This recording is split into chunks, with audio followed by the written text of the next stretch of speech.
Everyone was outside, yet the door bolted shut. Welcome to Mystery's Notebook. I am your host, Elspeth. Where in the world are you joining from? Let me know below. Your words always brighten this space. Let's begin. There are few things in life as reassuringly familiar as a harvest festival in the village of Woodley Common. By the second week of October, the air had turned just crisp enough to justify a scarf, and the old yew trees by St. Cuthbert's leaned together as though sharing secrets about the year's plums. The church had been strung with garlands of ivy and dried corn, and the altar bore loaves of braided bread, squashes, and even a modest pineapple donated by Mrs. Fanshawe, who'd lately returned from a week in Torquay with what she insisted were cosmopolitan sensibilities. That Saturday morning, the village square bustled with more enthusiasm than usual. Long tables had been laid outside the hall for the accompanying autumn fair, covered in tartan tablecloths and crowded with paper cups of cider, jam jars glinting in the sun, and prize-winning marrow cakes. There were cakes, of course, everywhere. Coconut sponges, cherry madeira, apple crumbles, all fussed over and guarded like treasure by their makers. Conversations hummed, overlapping like gossip in a teacup. "It's got cinnamon, not nutmeg," said Mrs. Calthorpe firmly, standing beside her walnut cake. "Which is why it won first place last year. Not that I expect such refined tastes from the judges this year." The judges in question were the Reverend Hales, perpetually bewildered by sugar; Miss Dinah Grove, who taught piano and wore too much mauve; and Mr. Giles Renfrew, who, as chair of the parish council, had declared himself custodian of village taste. He had long limbs, a voice like a cello string, and the air of someone who always suspected you were sitting in the chair, meant for him. Miss Jane Marple was there too, seated quietly in the shade beneath a copper beech, her knitting needles clicking gently. Though her pale blue cardigan and sun hat were unassuming, those who underestimated her usually did so once. A glance from Miss Marple, quiet and unblinking, was enough to make even the most seasoned churchwarden forget what they'd been lying about. "I do like the look of that seed cake," she said mildly to no one in particular, "but I suppose I ought to save room for Mr. Renfrew's speech. He always brings up drainage at some point, and I find dry subjects easier to swallow with sponge." But before Mr. Renfrew could rise, something rather inconvenient happened. It began with a ripple of confusion near the steps of the church hall, where the upper rooms had been reserved for tea service and cloakrooms.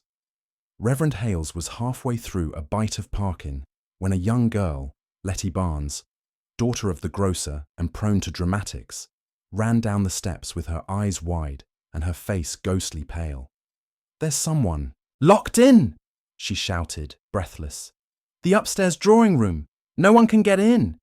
It's locked from the inside and there's blood." Now, if there's anything that disperses jam appreciation and cordial politeness like confetti in a wind tunnel, it's the word blood said aloud in a Cotswolds accent. Within moments, the fair's gaiety withered like a frost-bitten tomato. Several of the men rushed forward, Mr. Pegg, the blacksmith, with his sleeves already rolled, Constable Rowntree, who was off duty and wearing a cardigan, and Mr. Renfrew himself, whose face had turned the colour of boiled beetroot. They pounded up the stairs, rattled the doorknob, and conferred in loud whispers. Mrs. Fanshawe made a noise that might have been a gasp or a burp of cider. Inside the room, once they'd forced it open using the coal scuttle as a battering ram, they found precisely what Letty had described, though far worse in stillness. It was the old drawing room, seldom used except during official events, furnished with high-backed chairs and a carved fireplace now choked with decorative logs. Sunlight filtered through the tall, dusty windows onto the figure of a man slumped near the escritoire. It was unmistakably Mr. Renfrew's younger cousin, Oswald Renfrew, a name that had caused a great many sighs and sharp opinions since his return to the village 4 weeks ago after 10 years in the colonial office in Bombay.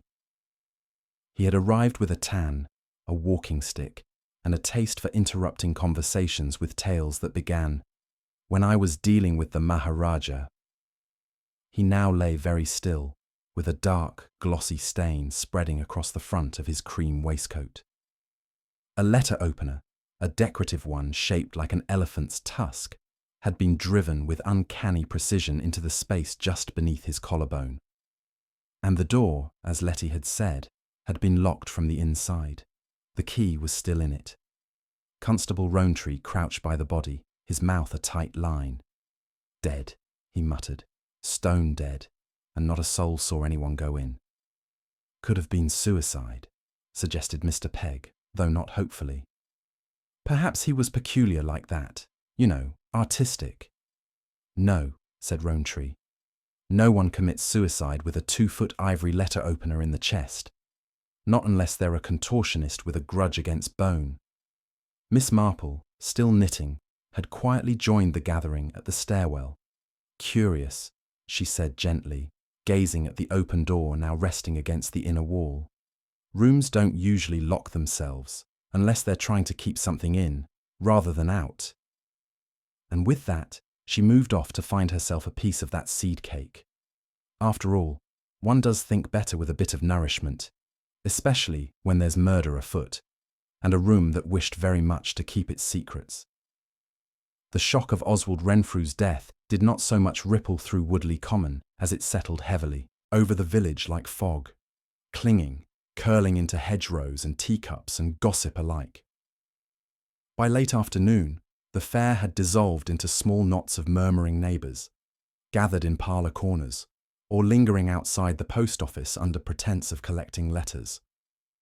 The church bell tolled once, not officially, but because young David Hales had found it comforting, and the sound echoed down the green like a sentence waiting to be finished. Constable Rowntree, never fond of situations that demanded more than issuing warnings about chickens in roadways, had cordoned off the church hall with a length of thick jute twine and stood beside it as though guarding the Tower of London. He'd made 2 telephone calls, one to the station in Much Lavington and the other to his mother, asking her to put a pie aside. Help, in the form of Detective Inspector Colin Hurst, was on his way from the county constabulary. In the meantime, the villagers filled the void with speculation. "He never looked quite settled, did he?" murmured Mrs. Banbury in the queue at Greaves's butcher. "That cousin, always prowling about with that stick of his and saying things like, 'Well, in the tropics we do it differently.' Too many secrets, that family," added Mr. Willing, the apiarist, weighing out rashers. "Mark my words, there's always a reckoning when the Renfrews mix back into the village water." At the vicarage, Reverend Hales sipped tea with trembling hands, while his sister poured with too much sympathy and not enough milk. "It's the way he was found," he said faintly. "Slumped like that. I saw it myself. Blood on the good rug, the rug we use at Christmas." "Some poor souls had a very dark moment," said Miss Grove with a sigh from the piano bench. "Or perhaps it was money. There's always something with inheritance. And Oswald had that way of, well, making people feel small. He was rather talented at that." Miss Marple, meanwhile, had taken up a position of natural advantage, quietly seated in the Renfrew garden, a place where one might overhear things without giving the impression of listening. The Renfrew house backed onto the edge of the churchyard and shared a narrow gravel path with the parish hall. She had brought her knitting, a small ball of dove-grey wool tucked in a bag beside her chair. From her vantage, she could observe the trickle of villagers who came to offer condolences to Mr. Giles Renfrew or, more pointedly, to see if any new details had emerged. She noted, with some interest, that the back gate leading toward the hall had been left slightly ajar. The hinges were ancient, creaking, rust-bitten, and would have groaned had they been used during the fair. But no one, not one person, had mentioned hearing them. Inside the house, Giles Renfrew had taken to his study, curtains drawn. When Inspector Hurst finally arrived just past tea time, accompanied by the stale smell of train smoke and a heavy briefcase, he found the man pacing between 2 bookcases like a clockwork automaton with a fraying spring. "I'd only asked him to stay for a few weeks," Giles murmured after the inspector's 3rd question. "A courtesy, really. We were never terribly close as children. Oswald always preferred his own company, and if I'm honest, so did everyone else. He had this way of making you feel foolish for asking about the weather. Do you know of anyone who might have had a grievance with your cousin? Giles hesitated. It's rather hard to tell. He provoked people with such surgical skill that it was rarely clear whether he'd insulted you or complimented your shoes. And the room. Locked from the inside, as you know. No second exit. The windows were shut and the key was still in the door. There's no sign of struggle, no broken glass. If I were reading this in a detective novel, I'd suspect someone of spiritual malice or invisible hands. The inspector did not smile. Was anything taken? Not that I can tell. His suitcase is intact, still full of linen shirts and too many colognes. Any letters? Only the sort that ask for money. Outside, Miss Marple looked up from her knitting just in time to see Dinah Grove approaching the gate. She walked with careful delicacy, holding a small posy of Michaelmas daisies in her hand. Mrs. Renfrew asked for you? Miss Marple inquired gently as she passed. Dinah started, then quickly composed herself. No, not exactly. I thought it might be nice to bring something. For the table, a thoughtful gesture. You were very fond of Oswald, then? The pianist paused. Her eyes flicked down to the flowers. Fond? That's rather a stretch. We had conversations. He used to say he admired my independence.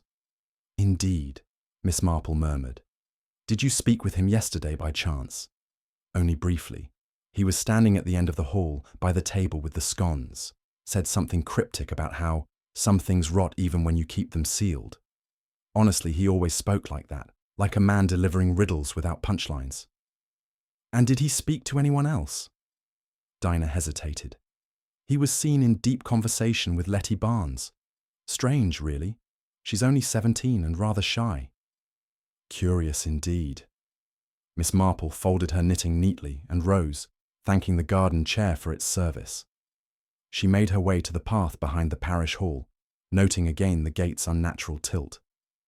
Then, with careful deliberation, she walked the entire way back from the drawing-room's window to the alley gate, minding each paving stone, each pressed weed beneath a boot.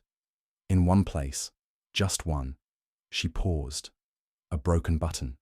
She picked it up delicately. It was pearl, perhaps from a cuff. There was a smear on its underside, a trace of something dark, too dark for soil. By the time she returned to her own cottage, dusk had begun to gather at the corners of the hedgerows. She lit the lamp, placed the button on a china saucer, and made herself a modest supper of cress and egg. In the quiet that followed, Miss Marple considered the shape of the day. A locked room. A young girl frightened by what she hadn't meant to find. A man who insulted without raising his voice. A pianist with trembling hands. A back gate that no one heard creak. And above it all, the great truth she knew from years of tea and funerals. When someone is killed in a village, it's never the first wound, only the one that bleeds loud enough for others to notice. She sipped her tea. Tomorrow, she would speak to Letty, and to Dinah again. And perhaps she would stop by the drapers too. Buttons, after all, had stories of their own. The following morning began in the usual fashion for Miss Marple, quietly. Outside, dew clung to the rose bushes with fragile insistence, and the kettle rattled on the stove with all the urgency the day required. She took her tea by the parlour window, eyes tracing the familiar scene of the lane. Mr. Hawthorne walking his terrier, the postman cycling past with a distracted wave, and the butcher's boy stopping to tie a shoe with a loaf tucked under his arm. It was the same scene as always, and yet not the same at all. Oswald Renfrew's death had left something unsettled in the air. Even the sparrows seemed quieter. By 10 o'clock, Miss Marple had buttoned her coat and tucked the small pearl button into the side pocket of her handbag. Her destination was the grocer's shop, a modest structure with a crooked sign and shelves that had been dusted only selectively. She did not, strictly speaking, need anything, but as any sensible woman knows, Shopping is as much about observation as acquisition. Inside, Letty Barnes was standing behind the counter with the distracted air of someone not yet accustomed to grief, but already deeply weary of everyone else's concern. She was tying brown paper around a bag of barley when she noticed Miss Marple. "Morning, Miss Marple," she said, forcing a polite smile. Her eyes were pale blue, clear and too wide. "Need anything in particular?" "I was just thinking about lentils," Miss Marple said gently, moving closer. "But I do wonder, were you quite all right yesterday, dear? That must have been a terrible shock for you." Letty's hands paused on the string. "I didn't mean to find him," she whispered. "I wasn't snooping or anything. I'd just gone up to fetch a shawl for Mrs. Partridge. She said she'd left it in the drawing room before tea. But when I got to the door, it was locked. I knocked. No answer. Then I looked through the keyhole and saw him." "May I ask what you did then?" "I screamed, I think. I don't really remember. Everything just sort of went loose inside me." "Did you see anyone else nearby before that? Going up or down the stairs?" Letty shook her head, slowly. "Number. But I wasn't really paying attention. There were so many people bustling about. Mrs. Fanshawe had just knocked over a pitcher of lemonade, and everyone was distracted." "And Oswald? Did he say anything unusual to you recently?" Letty glanced away. "He was odd. He liked to make you feel like you'd said something wrong even if you hadn't. A week ago, he asked me if I'd ever stolen anything, out of nowhere. I said no, of course, but he just smiled and said, 'Everyone does. Eventually. The clever ones just hide it better.'" Miss Marple nodded, as if this were a perfectly ordinary thing to hear. "Did he know your family well?" "Not really. Papa didn't like him much. Said Oswald had a colonial mind and shouldn't have come back acting like he ran the parish." "I see." Miss Marple hesitated, then said, as if casually, "Do you sew, Letty?" The girl blinked. "A bit. Why?" "I just wondered. I found a button yesterday, near the path behind the hall. A fine one. Pearl, with a bit of something on the underside. I'd hate to think someone had lost it from a favourite blouse." Letty's face didn't move, not a single muscle. "No," she said at last. "Not mine." Miss Marple didn't press further. She paid for her imaginary lentils, offered a kind smile, and left the shop with slow, thoughtful steps. She walked the long way home, past the pond and the old oak stump, where children had tied ribbons for luck. A thrush darted across her path, and the breeze carried the scent of loam and something sharp beneath it. Anxiety, perhaps. Or memory. At the vicarage, Reverend Hales was in his garden, cutting back the chrysanthemums with an air of penitence. "She was never fond of them," he said without prompting when Miss Marple paused. "My late wife thought they looked funereal. I never agreed. I thought them honest." "Honesty is an underappreciated virtue these days," Miss Marple replied, accepting a cup of lukewarm tea he offered from a flask. They sat together on the bench beneath the linden tree. "You knew Oswald Renfrew as a boy, did you not?" she asked, after a moment of silent gardening. "I did. He was clever, certainly. But I remember, he had a certain way of watching people. Not cruel exactly, not yet. But there was always calculation behind his kindness." "Did he confess to you lately?" The vicar's hand stilled on the shears. "Not in so many words. But 3 days before the fair, he came to see me. Sat just where you are now. He spoke of old debts and unfinished matters. Said he was tired of pretending and perhaps it was time someone turned over the stones. I thought he meant spiritually. Now." His voice faltered.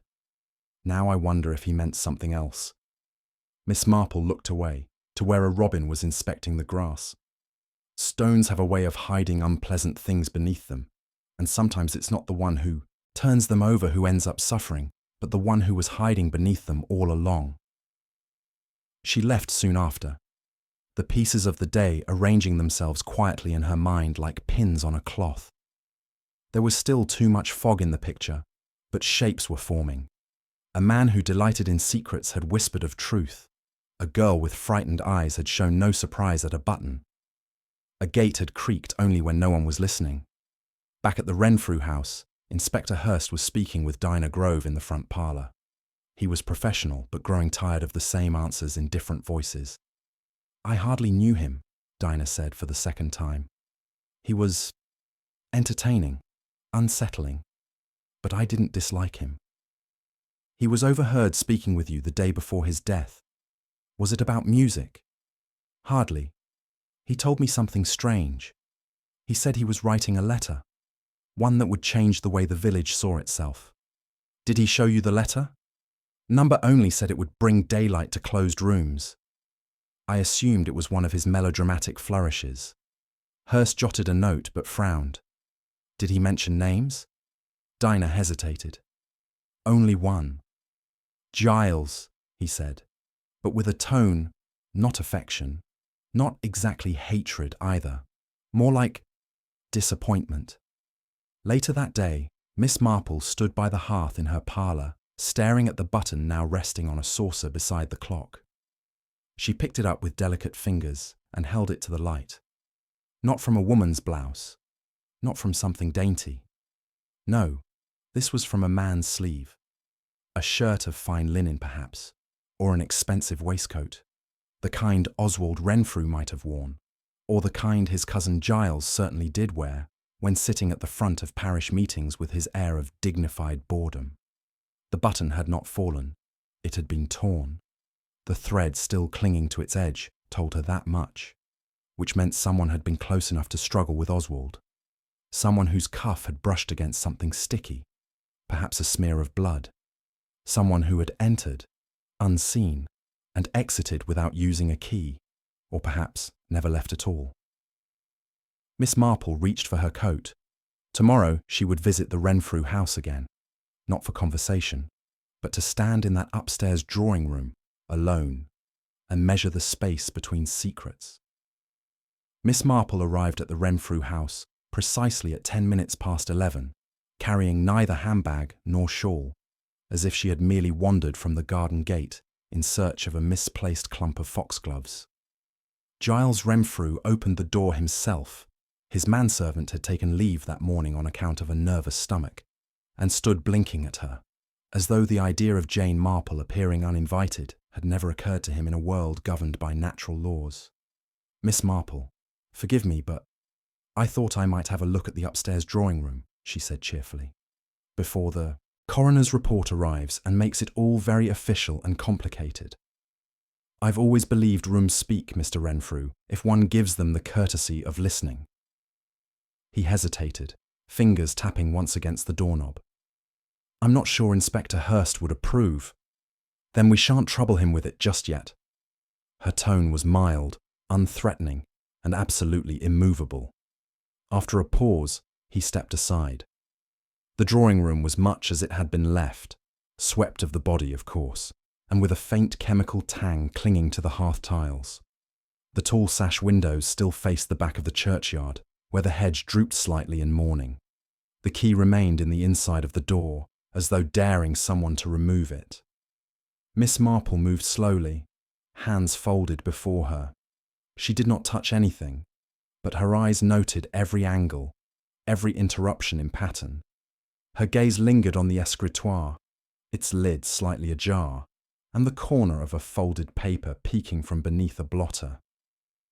"Was anything removed?" she asked without turning. Giles, still by the door, frowned.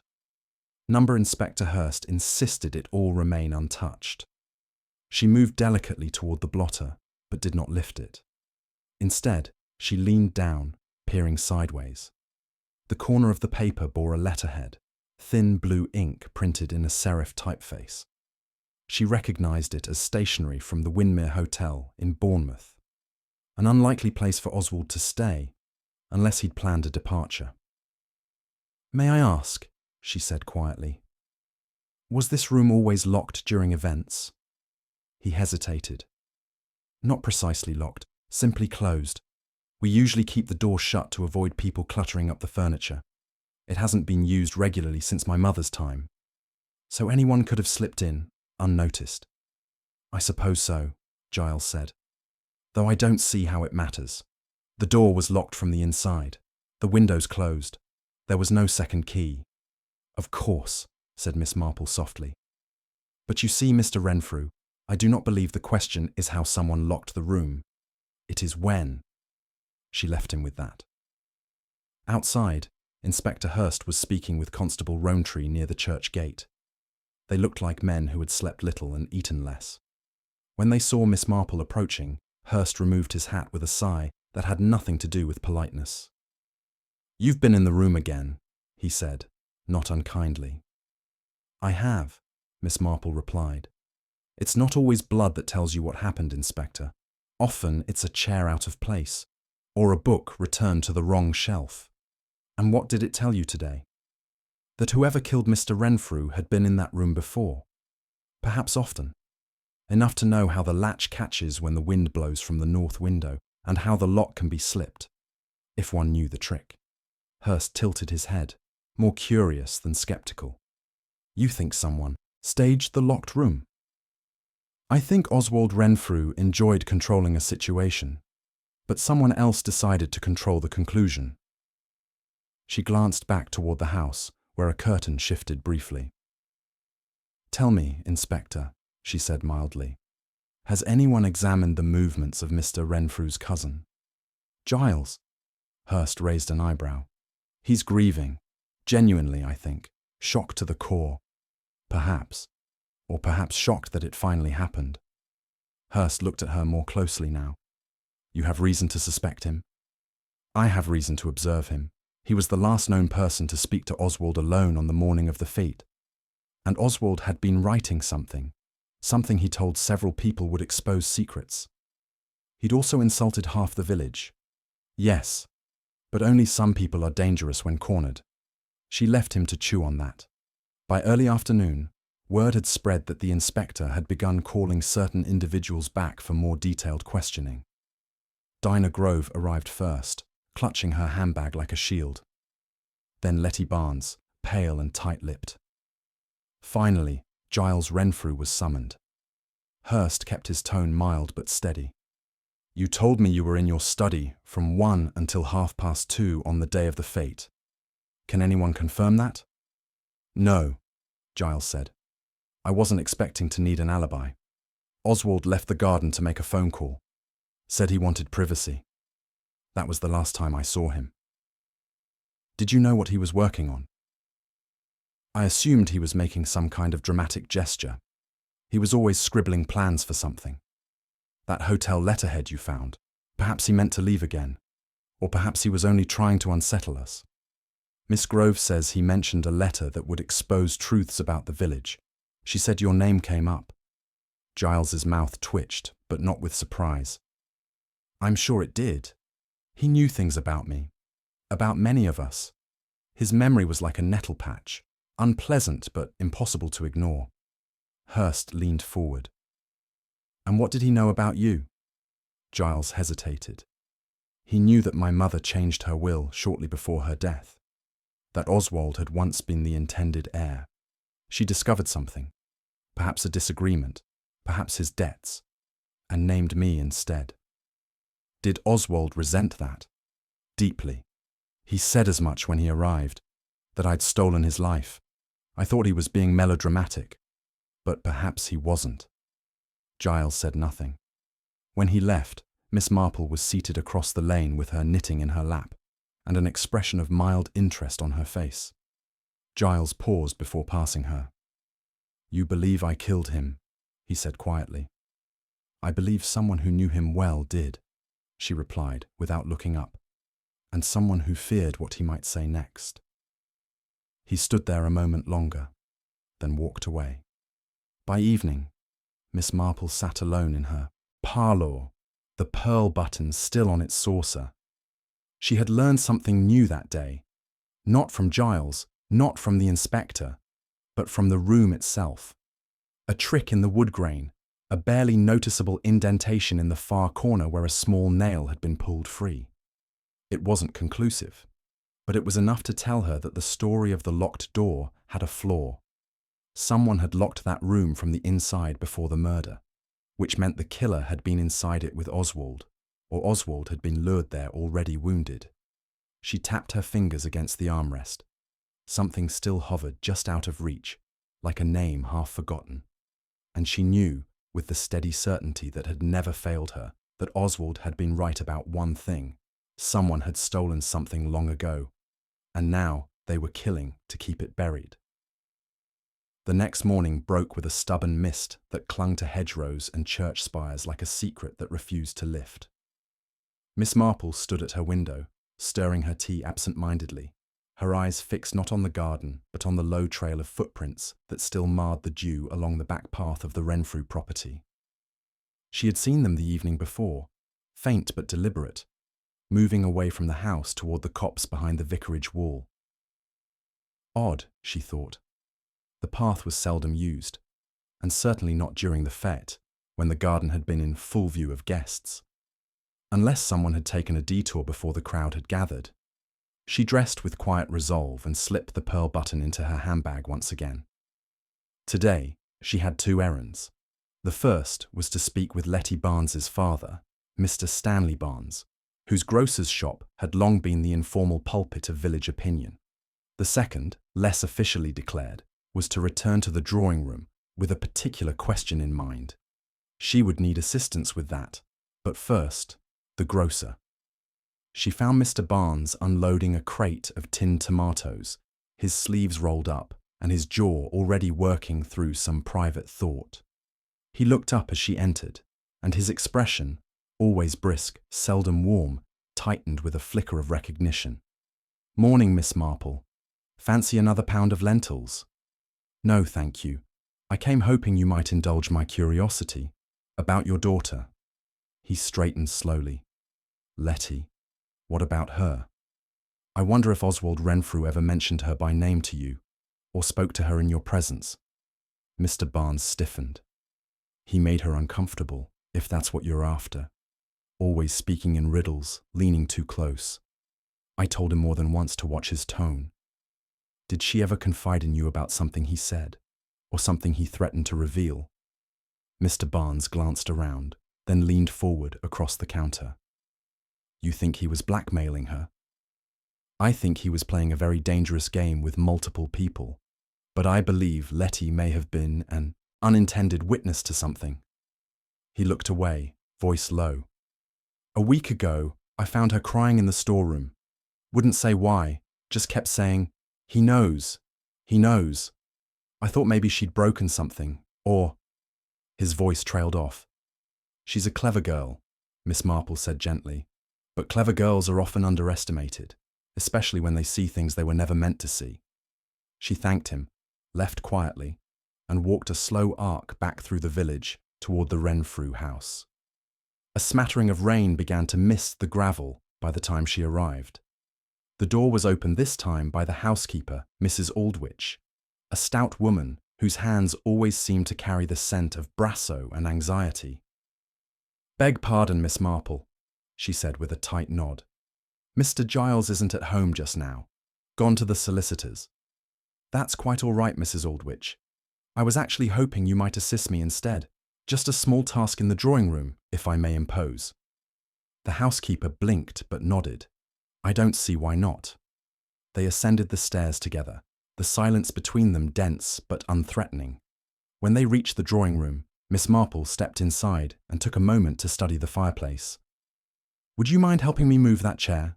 she asked, indicating a high-backed one near the escritoire. "Just to the side. I'm looking for something small."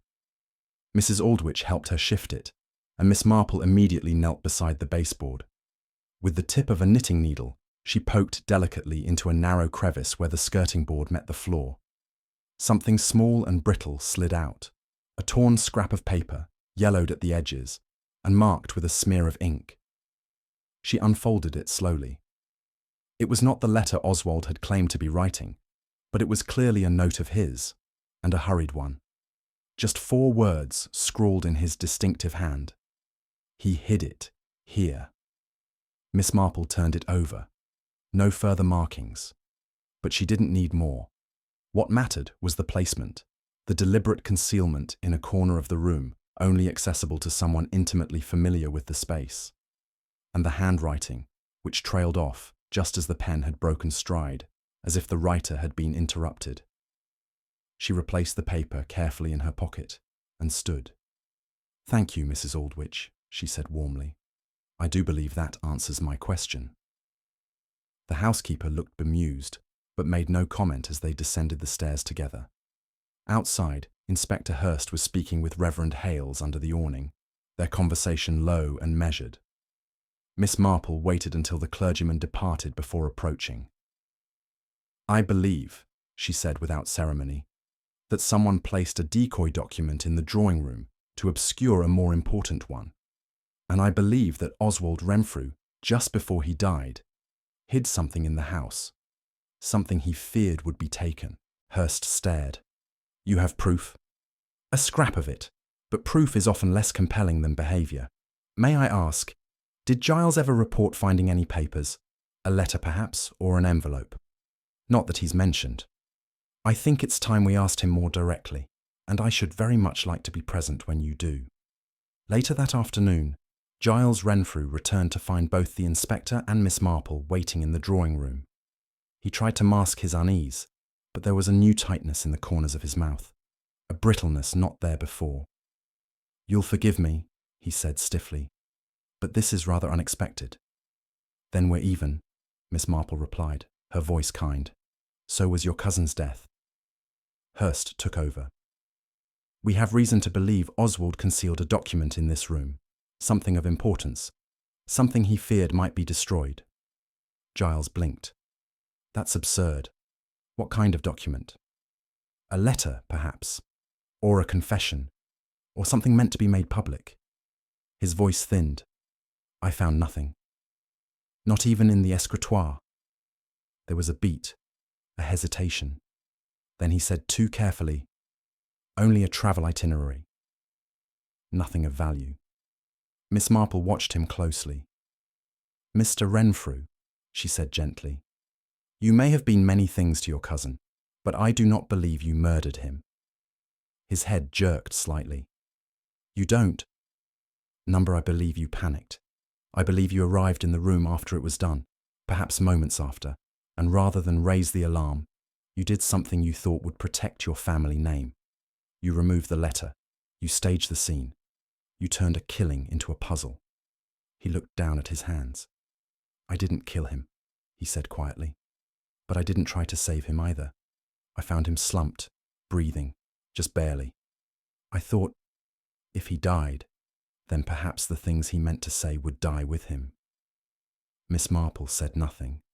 He continued, voice low.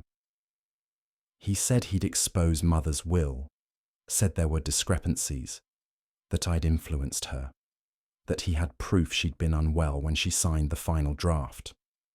"Did you?" "Number, but it didn't matter. The suggestion alone would have ruined everything." Hurst stepped forward. "And the letter?" Giles reached into the drawer of the escritoire and withdrew a folded page. "I was going to burn it," he said, "but I couldn't, not yet." Miss Marple read it quickly.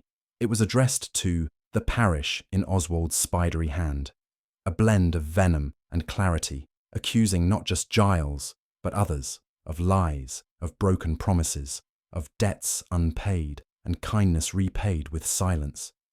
It wasn't quite a confession, more like a warning. She looked up. "This was never meant to punish you. It was meant to punish all of you." Giles said nothing. Miss Marple folded the letter. "Let the inspector decide what becomes of it. But I remember, what's hidden in walls has a way of echoing, even long after the house has crumbled." And with that, she left, the mist at last lifting over Woodley Common, though the shadows it left behind remained. Inspector Hurst sat at the desk in the drawing room of the Renfrew house, the recovered letter lying between his hands, like a fragile piece of stolen fire. Though the ink was faded at the edges, the words burned with fresh venom. He had read it twice. He would read it again. But he already knew what it was, not a confession, but a threat. one Oswald Renfrew had never lived to deliver. Outside, Miss Marple stood in the long afternoon light, looking out across the garden with her hands clasped before her. The mist had finally lifted, but the sun brought no clarity. Only shadows moved more plainly now. "Do you believe him?" Hurst asked, when he finally emerged to stand beside her. "I believe he told the truth as far as he dared," she replied, "which is often more than most men manage, but not the whole truth. Never that." Hurst folded his arms. "He claims he found Oswald dying, and instead of calling for help, he covered it up. And in doing so," Miss Marple said quietly, "he turned a death into a riddle. A locked room mystery is far more useful to a guilty conscience than an open one. It gives the illusion that no one could have done it. But someone did." She nodded slowly. "And someone who knew Oswald wouldn't survive the hour. Not someone trying to scare him or threaten him, but someone who had reached the end of their patience and believed his silence was now the only path forward." Hurst was quiet for a moment, then said, "The letter accuses more than just Giles. Did you notice?" "I did." She listed them gently, as if reciting the names of flower beds. Dinah Grove, for borrowing money she never intended to repay. Reverend Hales, for signing a document he didn't understand on behalf of a now silent parishioner. Letty Barnes, not by name, but by inference, as someone who had been too curious for her own good. And there was a mention of a missing brooch, thought stolen, but never recovered. A small matter, except for the fact that the brooch in question had belonged to Mrs. Fanshawe and had vanished at a garden tea 3 weeks ago. Hurst sighed. He was collecting sins like trinkets in a drawer, and using them, Miss Marple said gently, to make himself feel powerful. But the thing about power, Inspector, is that it draws out both loyalty and hatred. And when one outweighs the other. They didn't need to finish the thought. The next visit was to Dinah Grove. She lived in the old rectory house, alone, but for her upright piano and 3 faded portraits of long-dead aunts. She answered the door with a mix of weariness and anticipation, as though she had been expecting someone but hoped it might not be the law. "Come in, Miss Marple. Inspector." Her voice was steady, but her hands trembled slightly as she smoothed her skirt. They declined tea. Hurst spoke plainly. "We've recovered a letter Oswald wrote. He named you, said you owed him money." Dinah flushed. "I borrowed £50 last year. I'd taken on more pupils than I could handle, and I thought I'd be able to pay it back after the Christmas concerts. Then 2 families moved away, and another refused to settle their fees. Why didn't you go to the bank?" "I was too proud." Her voice thinned. "And Oswald offered. He said it was nothing, that he admired self-reliance. But then last month, he began mentioning it in front of people, obliquely, little remarks. Some people play sonatas better than they repay debts and such, always with that smile. Did you argue with him?" "No." Her voice broke a little. "I tried to ignore it, but he didn't want repayment. He wanted leverage. I don't know what he would have done if I'd confronted him directly." Hurst studied her, then said gently, "Did you go into the drawing room that day?" She shook her head. "I never went upstairs. Not once." Miss Marple, who had remained silent, now asked softly, "Dinah, when was the last time you saw the brooch? The one that went missing at Mrs. Fanshawe's?" Dinah blinked. "What? Why ask me?" "Because Oswald mentioned it, in the same breath as your name." Dinah hesitated, then looked down. "It was never stolen." "I beg your pardon." "It wasn't stolen. I broke it. By accident. I was trying it on while helping Mrs. Fanshawe rearrange her bedroom. She'd gone to answer the door and She took a deep breath. "I never told her. I panicked. I meant to replace it, but Oswald found out somehow. He said nothing at first. Then he mentioned it once. And then again. Each time, softer. You were afraid he'd expose you." Dinah gave a small nod. "Yes." Back outside, the inspector muttered, "It's motive. But it's not murder." No, Miss Marple agreed. But it brings us closer.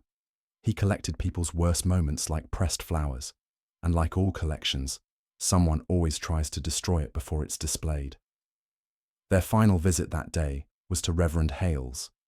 He welcomed them into the study, where stacks of books perched on every available surface like sleeping cats. "I suppose you've come about the letter." "You were named," Hurst said. "It claims you signed something improperly." The vicar rubbed his temples. He was referring to an affidavit. "Old Mr. Tench asked me to witness a statement about his will. Oswald was there. I didn't read the statement closely. It seemed to be a matter of transferring legacy to the chapel fund. I trusted Oswald's explanation." "Did you know Mr. Tench was leaving money to Giles?" Number Y only learned that later, after Tench passed. "And the statement?" "I've never seen it." Again. Miss Marple tilted her head. "Do you think Oswald forged it?" "I don't know. I hope not. But if he did, then I suppose I helped him without meaning to." The silence that followed was thick with old paper and conscience. That evening, Miss Marple returned home and sat in her parlour with her knitting untouched. She had now seen 3 faces of Oswald Renfrew: charming lender, manipulative observer, silent blackmailer. Each person he targeted had a motive. Each had a reason to wish him quiet. But none of them, she believed, had crossed that final threshold. And yet, someone had. She opened the drawer beside her and placed the torn scrap of paper. He hid it here, beside the pearl button. Together, they told a story, but not yet the final chapter. Then she remembered something. Letty, the girl who had found the body. The girl who, Oswald once said, would eventually steal like everyone else. Miss Marple sat very still, the evening light pooling at her feet like ink. She had overlooked something, not what Letty saw, but what she hadn't said, what she had carefully not said. And suddenly, the locked room made sense. Someone had been waiting inside before Oswald arrived. Someone who knew he would come. Someone small. Someone no one would suspect. Someone who carried a key. Miss Marple rose and went to the dresser. She selected a fresh handkerchief, smoothed its edge, and murmured to herself, "Tomorrow, we will speak plainly, my dear." The morning had a peculiar quiet to it, a silence more watchful than serene. Woodley Common carried itself carefully, as though each villager now stepped on their own words before speaking them aloud. The news of Oswald Renfrew's letter had not yet become public knowledge, but the shape of it was already pressing against the village's seams. Guilt, after all, was a weather of its own, and Jane Marple had always been a keen barometer of such things.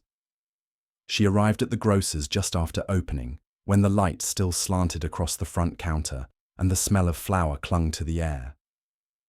Letty Barnes was inside, shelving tins in silence. She turned as Miss Marple entered, managing a wan smile, but the girl's eyes had dark hollows beneath them now, too old for her face, too worn for someone her age. "I wondered," Miss Marple began gently, "if I might walk with you for a few minutes, just down to the vicar's path and back." Letty hesitated. Then, after glancing toward the storeroom, nodded. They set out together at a quiet pace, past the stone wall where the old milk churns used to stand, and onto the lane that ran beside the chapel's rear hedge. The trees had begun to turn, blotched amber, tired green, and the leaves crunched softly beneath their feet. "You were the first to see him," Miss Marple said after a while. "That's a difficult thing, especially for someone kind." Letty nodded, her hands tightening in her sleeves. "I dream about it. Not the blood even. Just the way he was sitting, as if he were waiting for someone." Miss Marple stopped walking and looked at her. "He was." Letty's lips parted, but she said nothing. "I believe," Miss Marple went on softly, "that Oswald asked you to meet him in that room, or perhaps you left something there at his instruction, a letter, or a key. Something you didn't question. He would have made it sound harmless. A favor. You're clever. But young girls are often made to feel foolish for asking questions. And I don't believe you're a fool. Letty stood very still. Her mouth trembled slightly, as if the effort to hold her breath had become too great. Then she spoke, her voice barely more than a breath. He told me he wanted to hide something, a document. Said it needed to stay somewhere private, but where it would eventually be found. I didn't know what it was. I never saw it. He just said, "You'll be doing the village a favor, child. No one else would understand." And the key? I left it in the door, as he told me. He said it was part of the plan, that it must look locked from within. Miss Marple's expression didn't change, though her heart shifted inside her. And what happened next? I went back down. I didn't see anyone go up after. But later, maybe 10 minutes, maybe more, I remembered I'd left my notebook on the windowsill in that room, so I went back. The door was locked, and then... "You looked through the keyhole." Letty nodded. He was already slumped. I didn't know what to do. I thought, maybe he was asleep. But there was something wrong. The way he wasn't moving. "You told the truth," Miss Marple said gently. "But not all of it. I was afraid. Afraid people would think I'd helped. That I'd let someone in." "Did you?" Letty blinked. "Number, I swear I didn't see anyone. But I did hear a voice. Just before I reached the stairs, I heard a voice in the hall. Very soft. Not a man. A woman, I think. I couldn't make out the words." They walked in silence for a time, the breeze shuffling leaves beside them. Miss Marple's thoughts turned inward, knitting themselves tightly. A woman. The scent of lavender, perhaps, too strong in the corridor that day. A voice that was often overlooked, unaccounted for. A figure who moved fluidly between rooms, bearing teacups and trays, invisible by custom rather than design. Mrs. Aldwych, the housekeeper. She had been present at every gathering, knew every door, every key, every creaking stairboard. No one had questioned her, not once. Because housekeepers, like wallpaper, are so often seen and never truly regarded. Miss Marple excused herself gently from Letty and returned home at once. She gathered the notes she had kept, sketches of the room, a map of the house's upper floor, and the scrap of Oswald's handwriting. Then she stepped back into the air and made for the Renfrew house. This time, she did not wait to be invited in. Mrs. Aldwych met her at the threshold with her usual bristled politeness. "Miss Marple, I wasn't expecting—" "No, I imagine not. Might we speak privately?" The woman's face pinched slightly, but she led Miss Marple to the kitchen, where the silverware was laid out for polishing, and a kettle began to hum. "May I ask," Miss Marple said lightly, "how long you've served the Renfrews?" 17 years, Mrs. Aldwych replied. "Since Miss Eleanor passed. I managed everything after." "Then you knew Oswald well?" "I did. What did you think of him?" The housekeeper's eyes narrowed, not defensively, but with something older, something bitter. "He was clever," she said after a pause. "Too clever. He believed everything could be sorted by intelligence, but cleverness isn't kindness. He said terrible things. About people, about the family. He once said to me, 'A servant who knows everything is just a threat without a pistol.' That's what he said, right to my face." "Did he threaten you?" Mrs. Aldwych hesitated. Then, in a voice as tight as the kettle's steam, she whispered, "He said he'd tell Mr. Giles about my sister, that I'd used the house address to shield her debt. She borrowed money years ago, gambling. I paid it off myself, but he found the old correspondence." "You feared you'd be dismissed." "I feared worse, shame, reputation. My sister's children are in school now, respectable. If it had come out—" Miss Marple waited, silent. "I didn't mean to," Mrs. Aldwych said, eyes wet now. "I went to speak with him, that morning, just to plead. I hadn't meant to go inside. But the door was open and he was already there, going through a case of papers. He looked up and smiled, not kindly. He said, "Too late now. Some stones roll downhill, Mrs. Aldwych." And I don't remember deciding. I just picked up the letter opener from the tray. It had been polished that morning. It was still warm from my hands. The room was so quiet the kettle clicked off on its own. Miss Marple exhaled, slow and sorrowful. "You locked the door." I knew how to slide the key across the rug with a spoon handle, old trick, for when the door jams. "And you left through the linen corridor." She nodded. "No one saw. No one ever sees the help." Inspector Hurst arrived not 20 minutes later. Mrs. Aldwych confessed quietly, with no theatrics. She had not planned the murder, she said, only the plea. But something in her broke when Oswald smiled at her weakness. Later that evening, as the light thinned into autumn gold, Miss Marple sat in her garden with her knitting untouched and a warm shawl about her shoulders. The village would settle again, in time. It always did. The flowers would bloom, the fairs would continue. But something had shifted in Woodley Common. A quiet reckoning, perhaps. A reminder that some doors are closed not to keep people out, but to trap them in. 2 days after Mrs. Aldwich's confession, the village of Woodley Common resumed its rhythm with the same measured grace one might find in the ticking of a grandfather clock. Steady, precise, and not without the occasional skipped beat. The harvest bunting had been quietly taken down, replaced by arrangements of fading chrysanthemums and respectful silence. A funeral date had not yet been set, and the Renfrew house, shuttered and subdued, gave no signs of mourning beyond the closed drapes and the absence of visitors. Yet beneath the quiet, Miss Marple felt something unfinished, not in the matter of guilt, for Mrs. Aldwych had spoken plainly, but in the delicate imbalance of motive and moment. A crime might be confessed, but understanding it fully was something altogether different. She sat in her parlour that morning with a second cup of tea and the letter Oswald had never mailed. It had been returned to her by Inspector Hurst, who thought it best preserved in her possession until the legal proceedings began. She had thanked him and said nothing further, folding the page with slow fingers and slipping it into a drawer beneath a stack of sewing patterns. But she had read it again that morning, and something had caught in her mind like a thread on rough wood. It was the way he wrote of Giles, not with rage, but with disappointment. That word again. She set her cup down carefully and looked across the small room to where the pearl button still rested on its saucer, beside the scrap of paper. Both belonged to a past that had now been neatly stitched closed by a confession, and yet something in her would not let them go.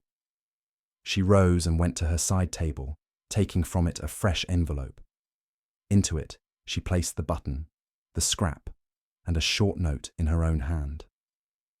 Then she took up her coat and walked out into the thin morning light, down the lane toward the vicarage, where she knew Giles Renfrew had taken up temporary residence while arrangements were being made to lease out the family house.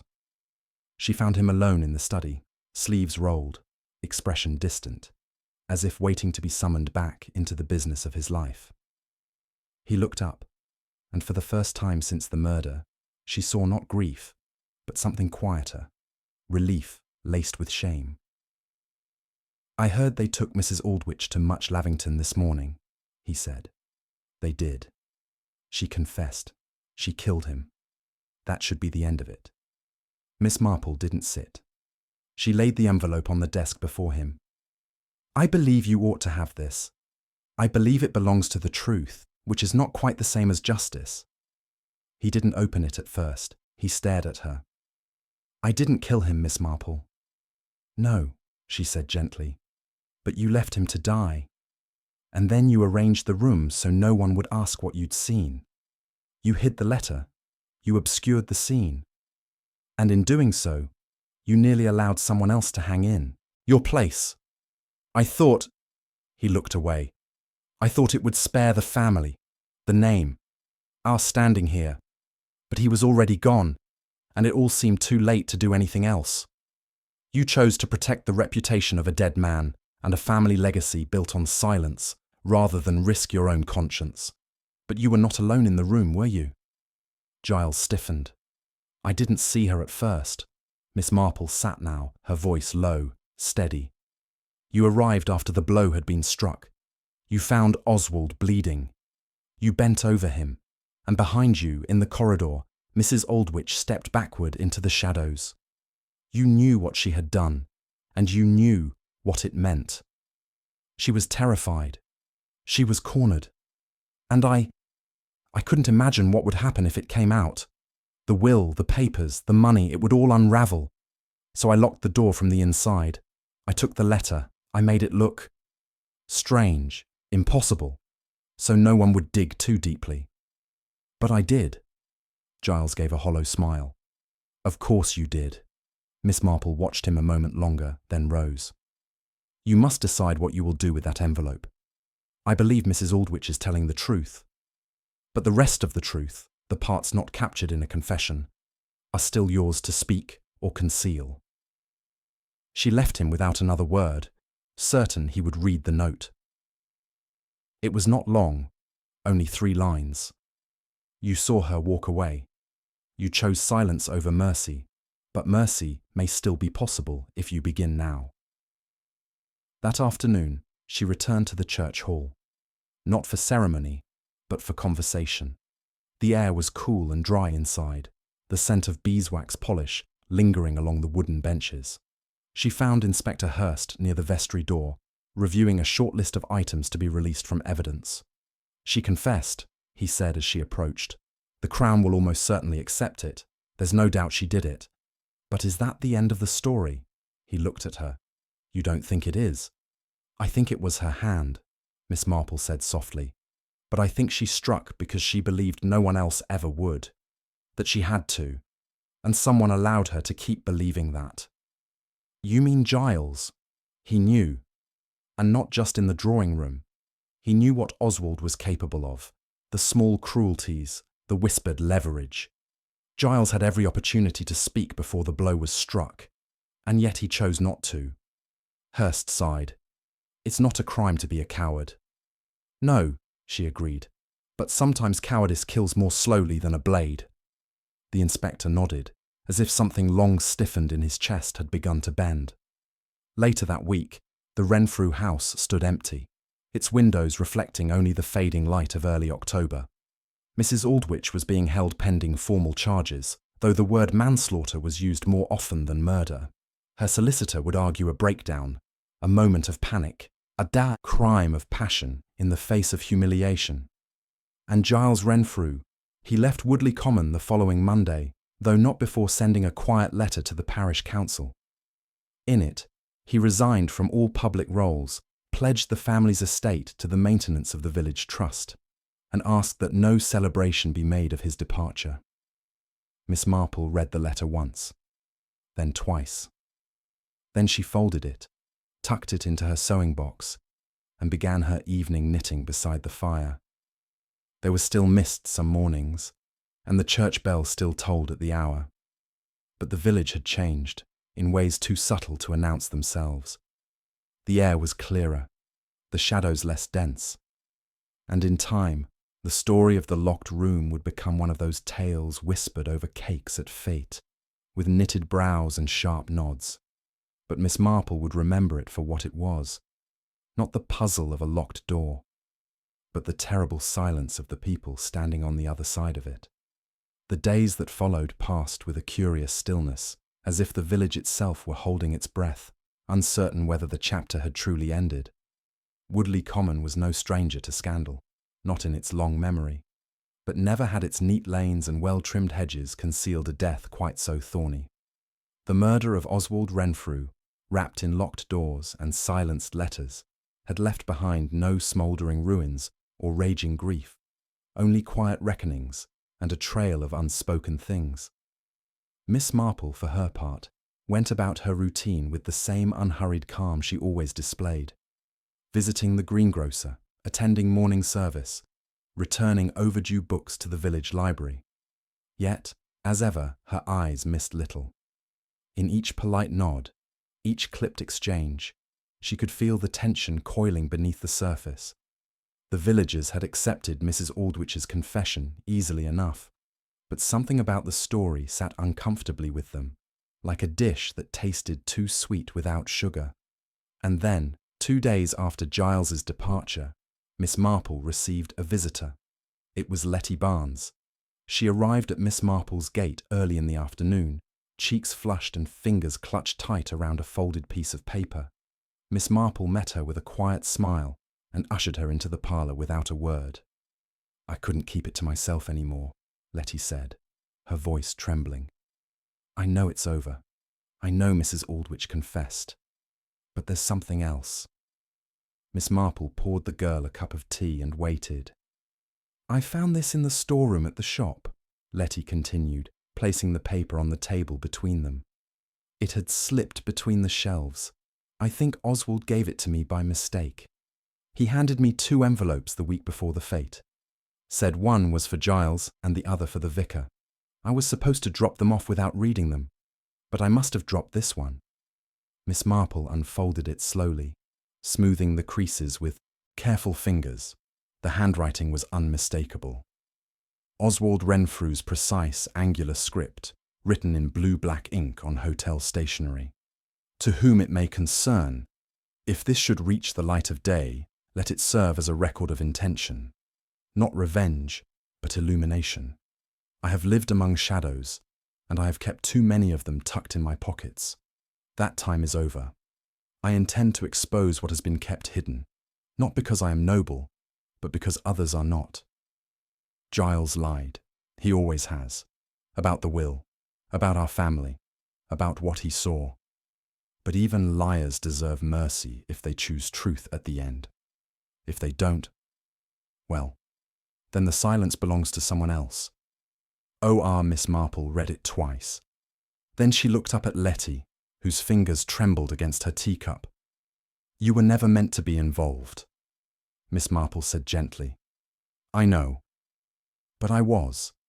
And if I'd told someone sooner, if I hadn't been afraid, you were manipulated by someone far older and far crueler. The guilt is not yours." She folded the letter and placed it beside the untouched seed cake on the plate between them. "You mustn't blame yourself for not speaking, but now that you have, we must see this through to the end." Miss Marple visited Inspector Hurst that evening. She found him in the station office, his jacket off, his collar unbuttoned. He looked tired. Not the fatigue of long days, but of long consequences. "You said something to me, Miss Marple," he said as she stepped in. "That cowardice kills more slowly than a blade. I've been thinking about that." She laid the letter on his desk. "Then this may provide a kind of closure. Not legal, perhaps not even useful in court, but moral." He read the letter in silence, then folded it with care and placed it in his drawer.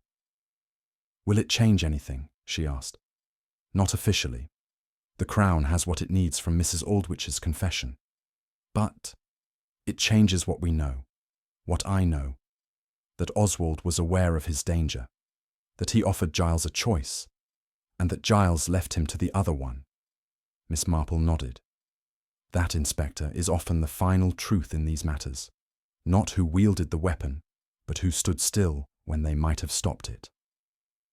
That same night, a final ripple passed through the village in the form of a letter from Giles himself. It was delivered to Miss Marple's doorstep by special post and bore no return address. She opened it with steady hands and read the contents by lamplight.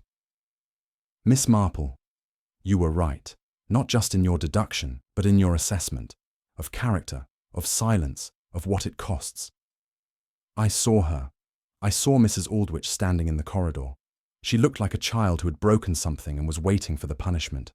And I walked past her. I told myself I had no part in it, that I had arrived too late, that it wasn't my fault, but I was wrong. Oswald was still alive. I could have spoken, could have stopped it. Instead, I closed the door and picked up the key. You asked if I would choose mercy. I suppose this letter is the best I can manage. I've gone north. I don't intend to return. I've left the family estate in the trustees' hands, and the funds promised to the village have been transferred. I've asked not to be named in the inquiry, not out of pride, but because I no longer believe I deserve even that. Thank you. Giles Renfrew. Miss Marple read the letter again before folding it carefully and placing it in the drawer with the rest.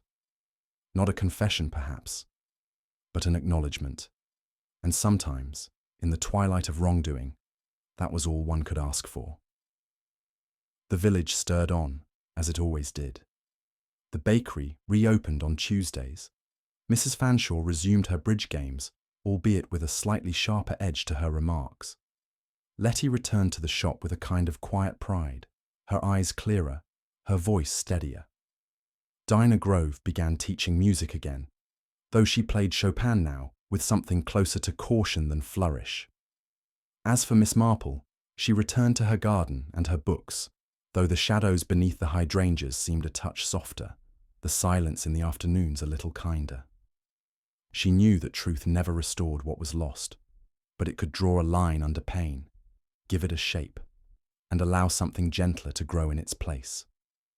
In time, the villagers would remember the murder as a strange, locked-room tragedy that had seemed impossible until it wasn't. They would speak of secrets and debts and strange noises in old corridors.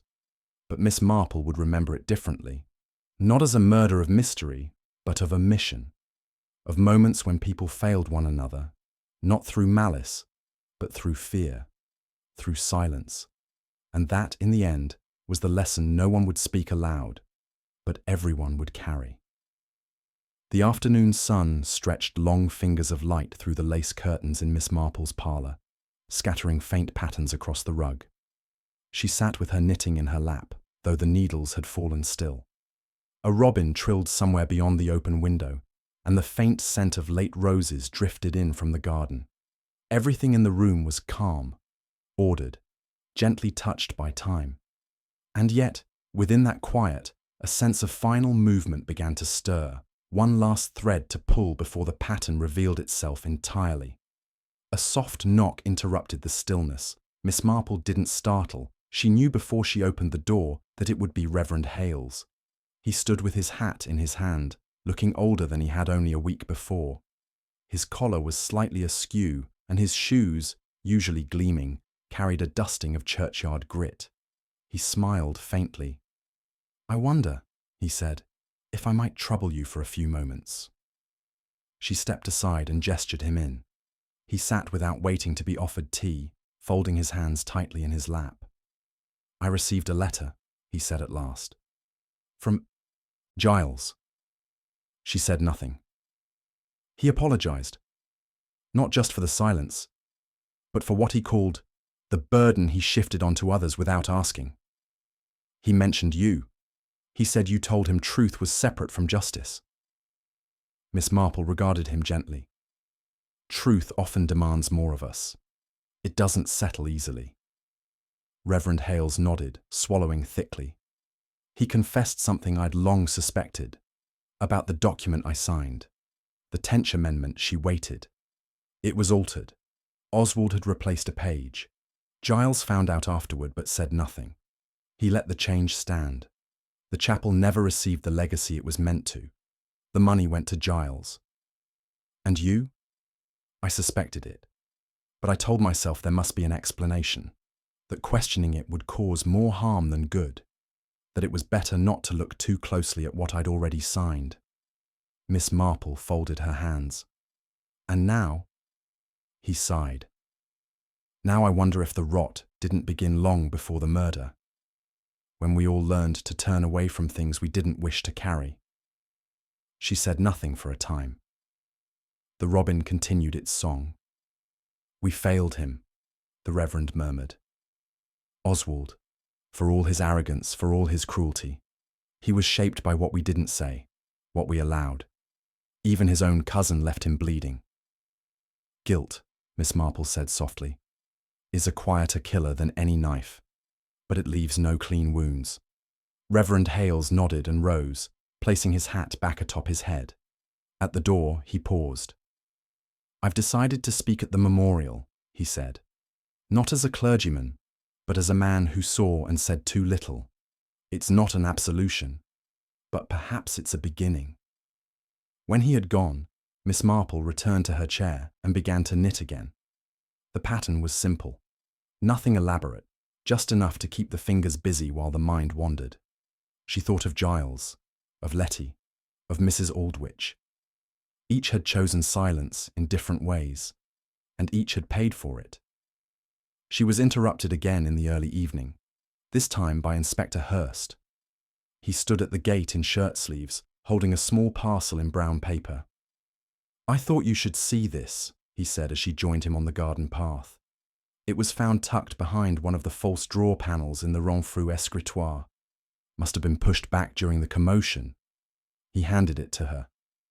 Inside was a slim notebook, leather-bound and worn at the edges. Miss Marple opened it with care. It was Oswald's hand again, sharper this time, more frantic. A diary of sorts, not daily but frequent, observations, names, slights, debts, questions. He'd written down everything. Here was Dinah Grove's missing brooch, Letty's whispered secret, Reverend Hales's affidavit, even small things, Mr. Willing's tax error, Mrs. Fanshaw's quiet visit to a doctor in Much Lavington that she had not told her husband about. "Why keep it?" Hurst asked. "Why write it all down?"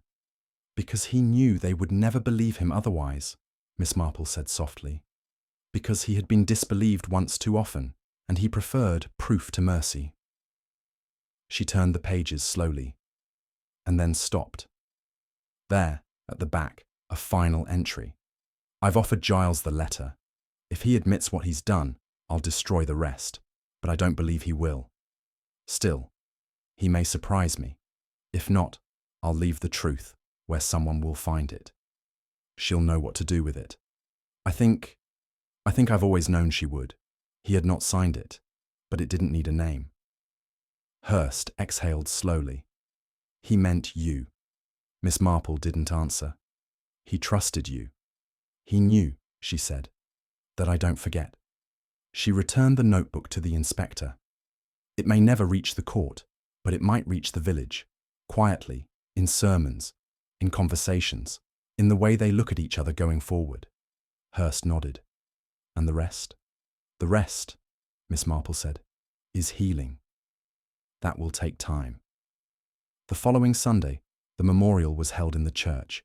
There were no flowers beyond the ordinary, no eulogies besides the reverend's, and yet the pews were full. Miss Marple sat in the second row, unobtrusive, her hat modest, her gaze calm. Reverend Hales stood at the pulpit with trembling hands, but a steady voice. "There are moments," he said, "when we are given the chance to speak, and we fail. And sometimes those silences carry farther than we ever intended. Today we remember not only the man Oswald Renfrew was, but the man we might have helped him be. We failed him, but let that failure not be the end of the story." There was no applause, only quiet. And in that quiet, something like resolution began to settle. After the service, the villagers spilled into the churchyard in clusters, less for socializing, more for breathing. There were no smiles, but there was no fear either. Letty passed Miss Marple on the path. Their eyes met briefly. The girl gave a small nod, then walked on. Dinah Grove clutched a folded handkerchief and murmured something to the vicar. Mrs. Fanshawe glanced at the graveyard, then turned away. It was enough. By dusk, the village felt lighter. Miss Marple returned home, removed her hat, and lit the evening lamp. She paused by her desk, where the envelope from Giles still sat, unburned, unread by anyone but her. She left it where it was, beside the knitting pattern and the tiny pressed flower Oswald had once enclosed in a page of his notebook. A marigold, stubborn and bright. The door clicked softly behind her as she moved into the kitchen. Outside, the last of the mist curled against the hedgerows, and then, quietly, disappeared. The late October light softened through the stained glass of St. Cuthbert's as Miss Marple took her usual seat near the back of the church.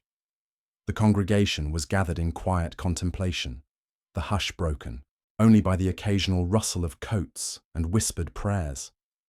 It was the day of Oswald Renfrew's memorial, and though the service was brief and simple, the weight of unspoken truths lingered heavily in the pews. Miss Marple's gaze drifted across familiar faces, some drawn tight with regret, others flushed with relief, and settled, as it always did, on the smallest details. A trembling hand, a glance a moment too late, a set jaw barely concealed behind polite conversation. She had spent these past weeks threading together the tapestry of human frailty that lay beneath the polished veneer of Woodley Common. It was time to bring the final pieces into focus. Later that afternoon, in the quiet of her parlour, Miss Marple gathered those directly involved. The vicar, Inspector Hurst, Dinah Grove, Letty Barnes, and even Giles Renfrew, who had returned briefly before setting out once more for parts unknown. The room held a solemn stillness as she began to speak, her voice measured, gentle, and firm. Oswald Renfrew was a man shaped by secrets, silences, and unspoken debts. His letters, his threats, his veiled warnings were less about vengeance than a desperate attempt to unravel what had long been tangled in this village's past. She paused, letting the weight of her words settle. The death that occurred was not a crime of passion, nor of reckless violence, but of accumulated wounds, of fear, betrayal, and the desperate hope that some things might remain hidden. Mrs. Aldwych acted out of panic and despair, not malice. Yet her act was enabled by the silence and complicity of others. Turning to Giles, she continued, "You chose to protect a family legacy over a man's life. You found Oswald alive, yet you stayed silent. You arranged the scene to mislead and delay truth." Giles's eyes were downcast. "I did what I thought I must." Miss Marple nodded. "And that is the bitterest lesson of all, that sometimes the greatest harm comes not from those who strike the blow, but from those who do not raise their voice to stop it." She looked around the room, meeting each pair of eyes with steady compassion. "But this village has now spoken its truth. The secrets have been named and laid bare. In time, Woodley Common will heal, not because wounds disappear, but because they are tended honestly." Inspector Hurst stepped forward. "Legally, the case will rest on Mrs. Aldwich's confession. Morally, it is more complicated, but justice is not always neat." Letty, still young but visibly steadied by the sharing of truths, whispered, "I'm glad the story is known, that it's not just shadows anymore." Dinah Grove nodded, tears glistening in her eyes. Miss Marple concluded, "In every locked room, in every silence, there is a choice, to conceal or to reveal. And today, we choose to reveal, for only then can we truly begin again." The room exhaled, a shared burden lightening at last. As the gathering dispersed, Miss Marple lingered by the window, watching the golden light fall across the village green. Outside, life resumed. Children's laughter, footsteps on the gravel, the distant bark of a terrier. The world was unchanged, and yet profoundly different. She turned and picked up her knitting. The pattern was simple, but in its stitches lay a quiet resilience, like a village learning to mend its broken places with patience and grace. And as the sun dipped behind the trees, Miss Marple smiled softly, content that the locked room's final secret had been unlocked, and with it, the path toward peace.